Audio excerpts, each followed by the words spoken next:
салом тамошобинон ва шунавандагони озодӣ. Ҳоло дар студияи мо қарор доранд Шокирҷон Ҳакимов, доктори улуми ҳуқуқшиносӣ.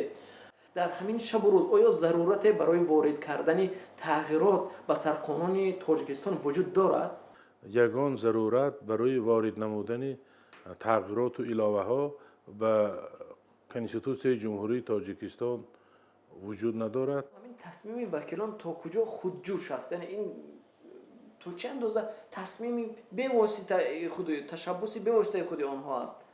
Маҷлиси олӣ ки иборат аз ду маҷлис аст, дар тасмимгириҳо дар амал мустақил не ва тафовут миёни қонунгузорӣ ё худ расмиёт ва воқеият ниҳоят бузург аст. ва агар ҳамзамон тартиби баргузории интихоботҳоро ба инобат гирем ва аслан якҳизбӣ будани он низ дар мадди назар бошаду чанд ҳизбие ки ворид шуданд қаблан номзадии онҳо бо маъмурияти раиси ҷумҳур мувофиқа шуд, пас воқеият чунин будааст ки ин тасмимгирӣ низ на аз худи субъектҳои ташаббуси қонунгузор ки дар ҳоли ҳозир тибқи Конститутсия ва қонунгузорӣ аъзои Маҷлиси Миллӣ ва вакили Маҷлиси намояндагон мебошанд набудааст. агар ба ҳамаи ҳизбҳои Тоҷикистон шахсиятҳои алоҳида имкон дода шавад ки назарашона ба мардум ироа кунанд, имконияти баёни озоди суханро диҳанд, яъне мардум аз ин тағйирот ҷонибдорӣ намекунад. Дуруст аст? дар шароити Тоҷикистон то тағйирот дар сатҳи олӣ нашавад, ягон дигаргунии навро ҷорӣ кардан мушкил аст ва ин аз фарҳанги сиёсӣ ва таърихи сиёсии миллат бармеояд.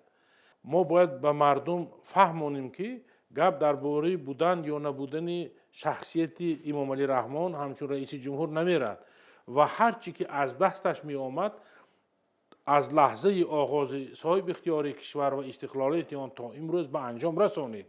вале имрӯз замоне фаро расидааст ки имконият дода шавад то ки шахсиятҳои нав низ бо ғояҳои нав на рӯи хотири коррупсия ё хизмат кардан ба хешу табори худ ва пайвандону фарзандонашон, балки барои амалӣ намудани ормонҳои миллӣ хизмат кунанд. дар ҳамин солҳои ҷанг оғози ҷанги шаҳрвандӣ албатта чанде аз раҳбарон иваз шуданд. нахуст Қаҳор Маҳкамов, баъдан раис ҷумҳур Раҳмон Набиев ва билохира кишвар кашида шуд ба як ҷанги шаҳрвандӣ ва бинобар ин аз ин тағйиротҳои нафарони аввал мардум баръакс интизори ноамниро доранд. Яъне аз ин нигоҳ онҳо ба пеши сандуқҳои рай мераванд ва рай метиҳанд ки бигзор чӣ тағйироте бошад онҳо ҷониб доранд, аммо ноамнӣ набошад. интихобот ва ҳама гуна маъракаҳои муҳими сиёсӣ боиси эҳтимолияти ба вуҷудоии низоъҳои ҳарби сиёсӣ, ҷанги шаҳрвандӣ ва умуман муташанниж гардидани авзои иҷтимоиву сиёсӣ гардад, пас ба таври расмӣ барои 50 солимин баъда фарз кардем мо моратория эълон кунем ва асоснок кунем.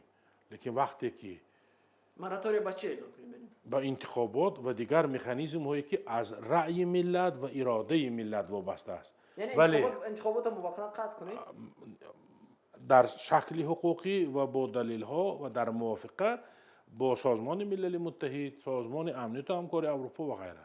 вале то замоне ки ин чиз нест ба таври расмӣ ва интихобот ҳамчун механизми демократӣ муқаррар шудааст, ман ҷонибдори он ҳастам ки интихобот бояд озод бошад ва аз вобаста кардани интихобот бо эҳтимолияти муташанниж гардидани авзои иҷтимоии сиёсӣ ё ҷанги шаҳрвандӣ худдорӣ бояд бикунем.